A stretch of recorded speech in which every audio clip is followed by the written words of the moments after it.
Right now, there's a lot of things that can go into products that you don't know about. So like you said, natural flavoring, natural coloring.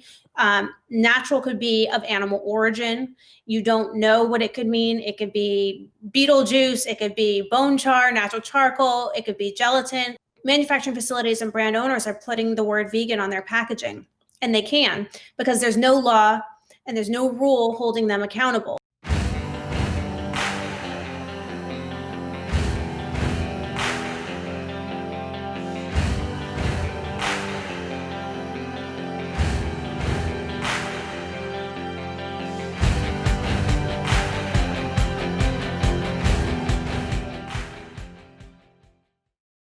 Hey everyone, my name is Andrew Alexander, and in the next episode of Creating a Vegan World documentary, we're going to talk with Carissa Kranz, founder and CEO of bveg.com, where she certifies products as being 100% vegan.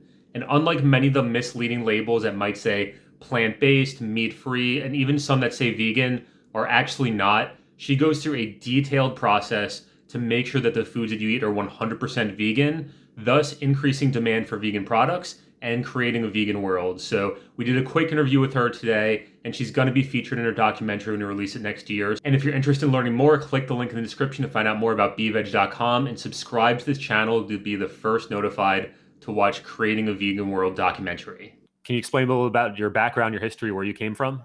My name's Carissa Kranz. I'm founder and CEO of bveg International. We're the world's first accredited vegan certification firm and label in the world. We have global trademark protection. I'm a lifelong vegan, born and raised. My mom had a vegan pregnancy with me. I'm a lawyer. I'm licensed to practice law in Florida, New York, and DC. And I have a show on Jane Unchained News Network called The Laws That Matter. And I'm a former professional ballet dancer. Yeah, so pretty much so far with the documentary, I said I interviewed author Meatonomics, where he talked about the economics behind the meat, dairy, fish, and egg industries. And I guess he said, like, one of the main things is getting a big lobbying organization to lobby state governments to help change the laws to make wide scale change. And then the real cost of meat is what's called a Big Mac is consumers pay $5 on the front end, but on the back end they pay $13. So that's going to transition into me interviewing people in the political world as well as lobbyist groups and things from there. I discussed that issue on my show today about discrimination in the vegan arena. That when you go to Starbucks, for example, and you get a cup of coffee and you want a vegan version of it, and you get almond milk or soy milk, that they charge you 80 cents extra or $2 extra. But if you get regular milk or 2% milk, you get a cheaper cup of coffee. And the reason is because the meat and dairy industry is subsidized and the vegan industry is not subsidized. So they are subsidizing billions of dollars every year to bail out meat and dairy. But the cost of having the healthy option is basically being a tax to the consumer. So we're paying a tax to have a healthier, cruelty-free cup of coffee. And the question is whether or not that is a dietary choice, or whether or not that should be a constitutionally protected choice because it's discrimination.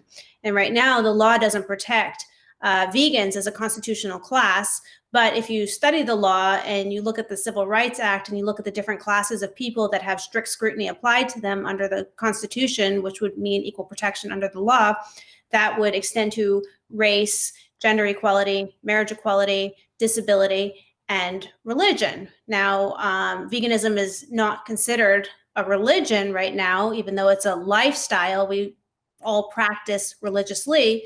But when you look at the case law or the EEOC, for example, that's the Employment Commission, they have come down to define religion to also be a strictly held belief system. So for many of us that are vegans, especially ethical vegans, it is a belief system that we practice religiously and arguably should have constitutional protection, which means that when we walk into a place and we want to have the healthier option or the cruelty-free option, we should be constitutionally protected to not be taxed for that, because that's separate but not equal. And the law says that separate but not equal is discrimination. And also, arguably, the law should not be telling us what is a religion and what's not, because that's a violation of church and state. So I believe that veganism is a movement that is not a trend like people think. It's not like the keto diet like people think, or the South Beach diet. Is an ethical movement that is here to stay and is probably the next movement to gain constitutional protection under the Equal Protection Clause of the United States Constitution or similar global constitutions. Because right now, veganism is not penned into any global government. The word vegan is not defined at all globally. But the reality is global governments around the world are struggling to come up with a definition because they realize it's time that we have protection beyond consumer protection laws that are supposed to protect the vegan from misleading information, which is what gets into my business of BVeg and vegan certification, where we are trying to protect the consumer from misleading vegan claims. Because vegan should mean without any meat or dairy, and it's used very loosely right now, where people think plant-based means vegan or cruelty-free means vegan, and they don't mean the same thing. Vegan and vegan-friendly and cruelty-free and plant-based all mean very different things, and the consumer protection laws that are in place right now globally do not protect the word vegan. So aside what I talked about with the David interview with the lobbyists going to government, is that the best route, or what are you talking about? Is it more lawsuits against certain things? What is the best route to get there from a bigger picture perspective? I think that you have to attack it from every angle. I think that legislation and lobbyists are important because you might have senators and congressmen who are on your side to push the legislation forward. And that might work to a point. But it all works together and they all complement each other and they all build upon each other. So it's also important to find the perfect case. You always want the right plaintiff to bring the case. You have to have the right case to bring the case to the Supreme Court. You don't want the wrong facts to go to the Supreme Court because then you're not going to get the holding that you want to get to change the law. Like I know with gender equality and the women's suffrage movement, I remember Ruth Bader Ginsburg saying there were many cases that came to the court that they turned down because it just wasn't the right case to discuss the issue, to extend equal protection to women. So veganism is going to be the same thing. It should happen through legislation. It should happen through lobbying. It should happen through introducing legislation and arguing legislation and penning legislation. But at the same time, while we are living and existing in this world that is clearly discriminating against vegans and is clearly allowing government subsidies to make the non-healthy options cheaper, when in reality, if they're going to discount the milk options at Starbucks, for example, if they're going to discount those options because of government subsidies, what they should do is take into their entire global bookkeeping how much of their consumerism is for the non-dairy option and apply that tax evenly across the board and make those that are ordering the other cups of coffee, pay a higher amount. It's not fair to tax us because we want the cruelty-free option when it's going against our belief system. Another thing I was talking about today on my show was the McDonald's case that we all, I'm sure, remember, where McDonald's had a class action lawsuit for cooking their French fries in lard, and it was found to be misleading. We have a similar case right now with Burger King, where they were advertising their Whopper to be 100% Whopper, 0% beef, and they were sued because it was being cooked on the same grill with the same animal juices with the cross-contamination spillover as that of the animal parts. The difference is, and this case is undecided on Burger King, on the face, it seems like, oh, same kind of case, equally egregious, misleading. It's obviously not 0% beef. They should be sued and we should win. The difference is the plaintiff that brought the case. In the McDonald's case, it was brought by a class of Hindus, which is a protected constitutional class protected by religion, because Hinduism is a religion. The Burger King case was brought by an offended vegan. So hopefully the case law that comes down will be favorable for us, because then that will be holding for another state and another lawsuit to look to make a similar ruling that will then protect another vegan. However, if that case is not favorable for us, then we can appeal. And then once the appeals process starts, that's when you get a chance to go to the Supreme Court to get a decision that becomes the law of the land. So I don't know what's going to happen on the Burger King case because there is no law protecting vegans right now. So while no one wants to be misled, and yes, it's true that they were falsely advertising that something's vegan. The reality is vegan's not defined. So long as vegan's not defined in our law, you can define it by any standard. It's the Wild West. It's very gray. So vegan by what standard? Okay, it's a plant-based burger. It's cooked on the grill, but there's no mechanisms in place saying in order for this to be vegan, it has to be risk assessed. It has to be on a separate grill. It has to be cooked in a separate kitchen. It needs to have separate utensils. There's none of these definitions that exist. So the question is does an offended vegan have a right for saying that they were violated and discriminated against because of false advertising? If we were a religious class, I would say absolutely, for sure. I think if the Constitution identified us as a religious class, I would say absolutely, for sure. Right now, the Constitution is unclear on our rights as a class of people. So what needs to happen is, or will probably happen, is one state will come down with one decision and another state will come down with a separate decision. And then over time, there's going to be another state that's going to not know which decision to rely on. And then that's when cases go to the Supreme Court and become the law of the land. It happened with marriage equality. We saw it before it went to the Supreme Court. And now, now those rights are extended. So I think we are the next movement for real to get rights. But,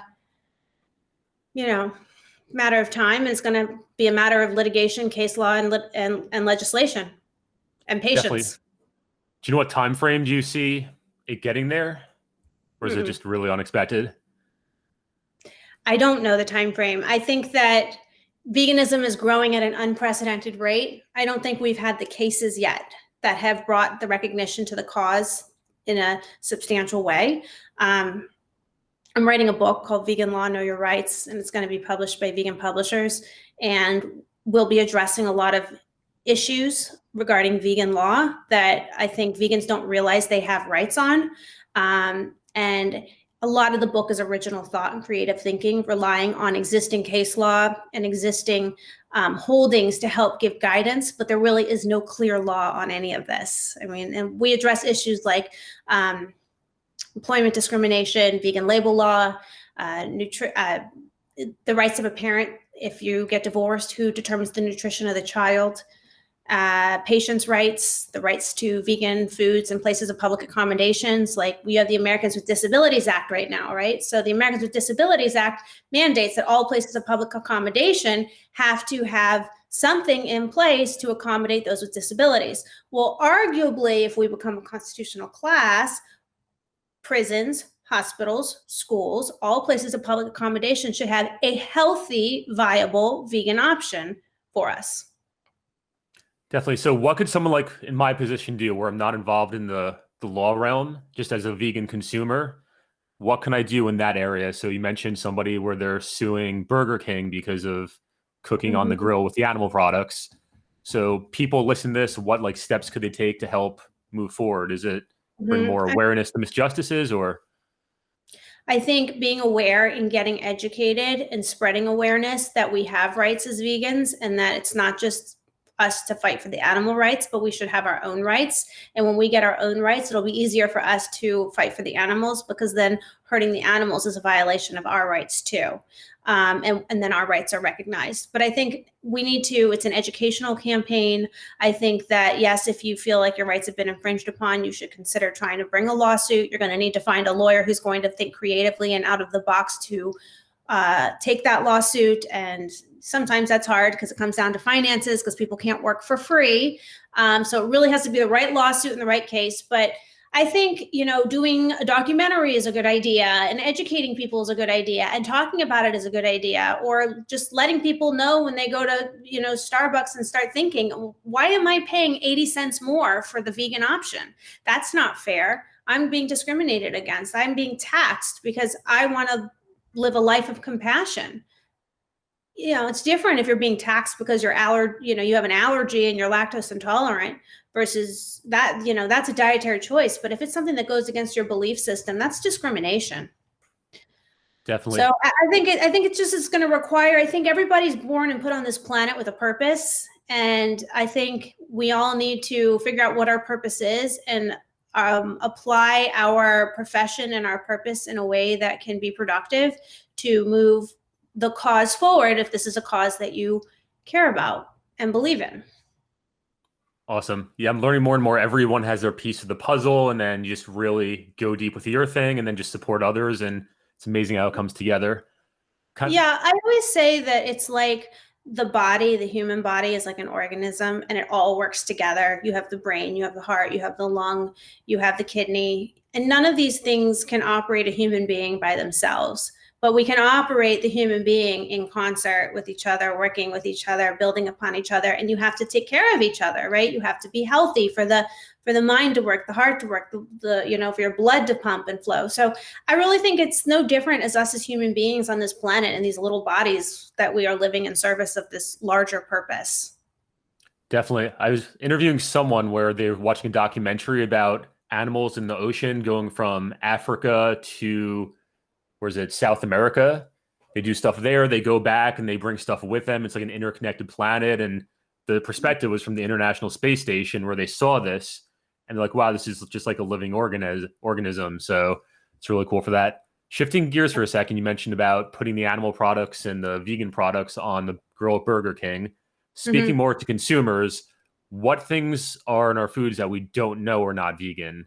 So about labeling and different things like that. There's natural Mm-hmm. flavors. There's may contain traces of. Can you talk more about that? Yeah. So, I'm the founder and CEO of BeVeg International. We do vegan certification globally. We have a trademark that's on 6 continents. And so that means every continent except Antarctica. And we just got our accreditation under ISO, which is the International Standardization Organization, for 17065, which is product certification, and 17067, which is a conformity assessment program, which means we built a program for vegan certification to be carried out globally in uniformity that can train other certification bodies around the world to start going to manufacturing facilities and risk assessing them to ensure that the vegan claims, if used, have credibility and are made with integrity. Right now, since veganism is not defined in the law by any global government and any standard, manufacturing facilities and brand owners are putting the word vegan on their packaging, and they can, because there's no law and there's no rule holding them accountable. So first of all, you should never believe a vegan claim unless it's third-party certified, independent certification. You cannot believe any vegan claim on a product that the company themselves has put there themselves, because there's zero standard and they just made up how they're defining vegan. So at least if you have a third-party certification, you know that they came up with a standard and a definition and they're holding those claims accountable. Right now, there's a lot of things that can go into products that you don't know about. So like you said, natural flavoring, natural coloring. Natural could be of animal origin. You don't know what it could mean. It could be beetle juice. It could be bone char, natural charcoal. It could be gelatin. There's a lot of case law out there already, actually, where companies have been sued for not disclosing the gelatin capsules or the other products that go into making the final product. I mean, right now, the law protects trade secrets to the detriment of consumer transparency. So what does that mean? That means that when you buy a product in the store, the FDA says that you can round down to 0 if there's less than 0.5 grams of something per serving. So less than 0.5 grams of anything per serving can add up to a lot. So that means that if it's 0.4 grams of sugar per serving, they can say sugar-free and not disclose it. Legally, doesn't have to be disclosed. Likewise, the Tobacco and Trade Bureau, which regulates our alcohol, they said that there could be up to 62 ingredients of something that goes into your wine, but yet there's 0 label requirements for the Tobacco and Trade Bureau for labeling laws, except for government warnings in the alcohol content. So when you're enjoying a glass of wine or a beer, you don't know any of the ingredients that went into it. And that's another misconception. A lot of people think, oh, well, this wine wasn't filtered. And some people know that filtration means that filtration could be, they could clarify it through isinglass, which is fish bladder, gelatin, or there's a whole host of animal products that could be used to make in the manufacturing process of the final product. But in alcohol, it's not just the process, it's actually the ingredients. And people don't realize that a lot more could go into a bottle of wine, for example, than grapes. And if they apply their thought process to it, they might have an aha moment, because if it was just grapes, we wouldn't have thousands of Cabernets on the grocery store shelves. I mean, there's a reason there's a secret sauce and a secret formula for each one, and that's trade secret. But at least if they're disclosing their trade secrets and their process to a vegan certifications firm like BVeg, you know that they were forthcoming with their information, and that not only were the main ingredients vetted, but the suppliers of those ingredients and the source ingredients were vetted. So in order to know if a product is truly vegan, there's two components that you have to pay attention to. You have to pay attention to the paperwork audit process, which is getting the ingredients, getting the trade secrets, and documenting who the suppliers are. It's requiring disclosures of ingredients that the law does not currently ask you to disclose or to define, such as natural flavoring, natural coloring. Requiring disclosures of ingredients that are allowed to be rounded down by law. So at least you know that the paperwork process is happening. And then after the paperwork process is approved, then there's the actual on-site audit.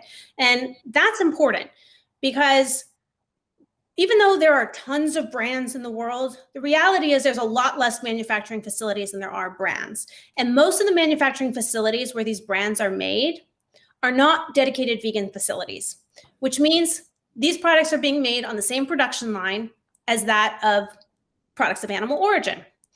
And if you don't have a vegan certified facility or a facility that's been risk assessed, then you do not know their washing procedures, their packaging procedures. You don't know if they ran a non-vegan production line right before your vegan production line. You don't know if they've been trained to triple wash their production line before they ran their vegan products. There's so much room for cross-contamination and spillover that we're in the dark. And not only are we in the dark, it's important that we ask and look for these vegan certified claims and demand it as consumers, because the time is now, because manufacturing facilities are starting to realize there's a demand and they are buying into the interest, but they don't want to pay for it the way they want to pay for kosher, gluten-free, and organic, because they don't believe it. And they're not going to believe it and take it seriously unless vegans start taking it seriously. And a lot of vegans don't realize how they are so misleaded at the grocery store based on product packaging. I cannot tell you how many products have failed the vegan certification process that are still marketing vegan on their packaging because the law says they can.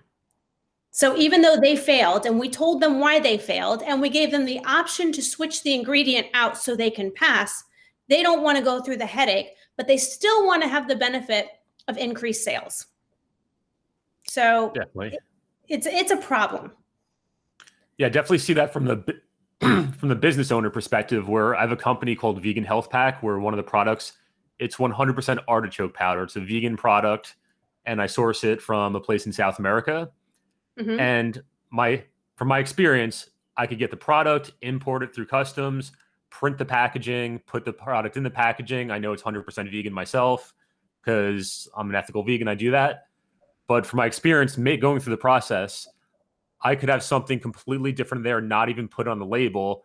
And there's not really a regulatory process of putting it through if I sell it through the internet. So I could look on the websites where you buy something online, and there's not that much scrutiny behind the labeling unless it's a bigger company or a lawsuit comes and then the government looks into it. So it's really good to have someone, like you said, mm-hmm. your process to really go behind the scenes with it. Yeah, you have to go behind the scenes, and you want people to start taking the claims as serious as kosher and gluten-free. I just had, I did my show, Laws That Matter. It's on Jane Unchained News Network, and I just had a rabbi on talking about kosher claims. And I loved what he said when he said vegan is the real kosher.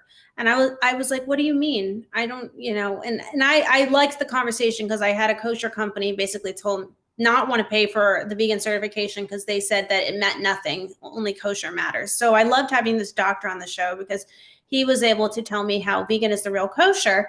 And I said, well, what do you mean? I mean, rabbis go to these manufacturing facilities and are doing their ceremonial rabbi thing to kosher the facility. I don't understand why vegan is the real kosher. He goes, because nothing's really kosher if the animals are being abused, murdered, raped, on their way to the slaughterhouse. So you may have a kosher way to slaughter the animals and a kosher way to do cleaning procedures, but the way of raising the animals and bringing them to slaughter is not kosher. It's criminal. So how can that be in line with any religion? And I really like that. I was like, that's, he was explaining kosher law. And I think that he has a big point, and at least a big point towards getting rid of factory farming. Definitely. And I think that's a Hmm. great way a lot of people follow the kosher way, is that's something they'll listen to versus the typical American consumer where it's harder to have them make the switch. I mean, there's just so much with the labeling. It's so right. There's consumer protection laws in place that are supposed to protect the consumer from fraudulent, deceptive, misleading trade practices. And when we buy things at the store, we have an expectation of what those things are. But the reality is so long as the word vegan is not penned into any legislation or penned into any case law or penned into any regulations whatsoever, then we can be legally misled, and there's nothing to hold that accountable, especially if it's not intentional, gross misleading. So it's just hard. It's time for laws to pass. It's time for the consumer to realize that plant-based is not the same thing as vegan, and that if you are a dietary vegan, then plant-based is fine. But if you're an ethical vegan and you have chosen this lifestyle for moral reasons, then you want a vegan standard and you want vegan certification, because that's the only way that you're going to keep the products accountable and the supply chains accountable. And by buying those products, you're voting for the world you want to live in. By every product you purchase, you're keeping that product in business, and then that product is keeping their suppliers in business. So if that product has to change a supplier in order to meet your vegan certification standards so they can benefit from the increased sales of more people wanting the vegan product, which people want vegan products at unprecedented rates, so they want the marketing edge. So by you forcing them to get certified vegan because that's what you want to buy, you're forcing them to check out their supply chain and switch out their suppliers that are non-compliant, and then go get a compliant supplier like a compliant sugar who doesn't use bone char and doesn't test on animals, and have that replaced. Then you just brought a vegan business into business, because now they have someone buying the product for the final product, and you are creating a vegan economy. And at the end of the day, I don't think slaughterhouses and wet markets would exist if it didn't come down to money. At least not to the level it does now. I think, the factory farms have become an industry, and we have created an industry of greed, and we are addicted to the industry. And even though the demand has decreased, the government subsidies to bail them out has increased.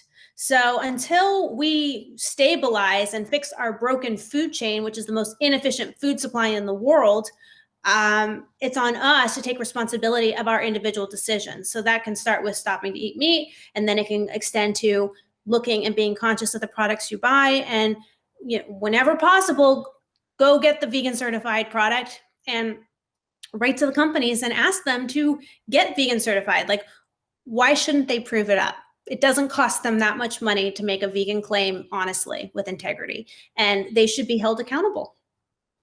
And what's the website that businesses go to get that vegan claim? Our website is bveg.com, like bveg. Awesome. And to make more change in this sphere, as a lawyer, you're able to do this. So what other people similar to you could really, if there maybe would be a lawyer who wants to jump out and take initiative for this, or what other types of people can make a big difference? So I would love more help, right? I mean, I would always love more help, more lawyers. I can take all the help I can get. But the reality is, everything I'm trying to do and change and speak to is not something that brings in money, right? Writing legislation is something I'm going to have to sit down and do, or we're going to have to pay a lawyer a lot of money to do for us. So it's finding people with passion for the cause who are willing to sit down and just do it. Like when the pandemic happened for COVID, I wrote and filed a legal petition for rulemaking in New York to try to shut down the wet markets. I actually did get a reply from the governor, but it didn't really go anywhere, because in the end, they don't want to shut down these wet markets. But that was something that I spent 2 weeks on working for free with zero financial return, and it didn't exactly work in the end. And we got like 10,000 signatures, which Wow. If you do a petition for rulemaking in New York, the law says that I think if you have over 100 New York residents sign the petition, then there needs to be an agency response. So I got the response, but the response was, thank you, we'll get back to you. And then they didn't do anything from there. So, and then it's hard to take it to the next level when you have to make a living. So for me, I want BVeg to be that go-to logo and trademark that people will buy, because that in the end is going to fund the litigation that I need to hire other lawyers to come on and really be paid to do this. But I think every organization that has lawyers, faces the same problem, whether it's the Humane Society of the United States, or if it's PETA, or an animal law firm. It's never easy to make money on these cases that you believe in. So yes, I mean, if anyone ever wants to help, I'm never going to say no to help. I mean, we need help. I mean, that's why I'm trying to write the book, right? Because the book can at least have a guide and here's some of my creative thought, and here's some of the case law we found. Use this, build upon it. Let's go make the law. Like, my book's not going to be law. My book will be a creative guide, because in the end, I think that the best lawyers are those who can think outside the box and use existing laws to make new laws that fit our society today. And we are trained as lawyers to follow the law, work within the law. But the law is a living, breathing document meant to evolve as we evolve, as our consciousness evolves. So long as we have lawyers or lobbyists and legislators or movie directors or whatever who can take the material and use it to reach people, whether it's reaching people through education and change and moving them through a movie, or whether it's penning some law and getting a rule passed that's then going to hold other people accountable, which then can create a law to be built upon. It doesn't matter. It's all equally important, and it's impossible for any one of us to do this alone. I kind of had a choice. You just sign up a lot of clients and you do the volume and you make money and you build a business, or you do this right and you set the standard and you build something that is irrefutable, so people can't come back and say and have a product recall and say that's not really vegan. And I chose to not go the route that was going to be maybe quicker money, but to be credible. Definitely. And sometimes that's not necessarily the best business decision, but hopefully in the long term it'll serve me well. Definitely the long term. That's the story of my life lately, where I started trading stocks where I could get like a big gain right here by investing in like non-vegan companies. But then there's one called the Very Good Butchers. They're a vegan food company from, Canada? And like, I just see that as the long-term investment. So it takes patience, and just kind of like the route you're going, where it might not look this, but in the long term, that's where the real win is. And human nature goes against that. Yeah. Just do what's right and stay the course. Hey everyone, thank you so much for listening to this. And like I said, Carissa is going to be interviewed for our documentary, Creating a Vegan World. So if you're interested in that, subscribe to this channel, and then check out bveg.com. If you're a consumer, look for the labels on products. Maybe there's companies that you buy from that are vegan that you want to point in the right direction. And if you're a vegan business owner, check out bveg.com, because as you heard from the last part of the interview, she's really doing the right thing, going through the right steps to make sure that this is a legitimate way to create a vegan world. So thank you for listening to this, subscribe to this channel, and I'll see you in the next video.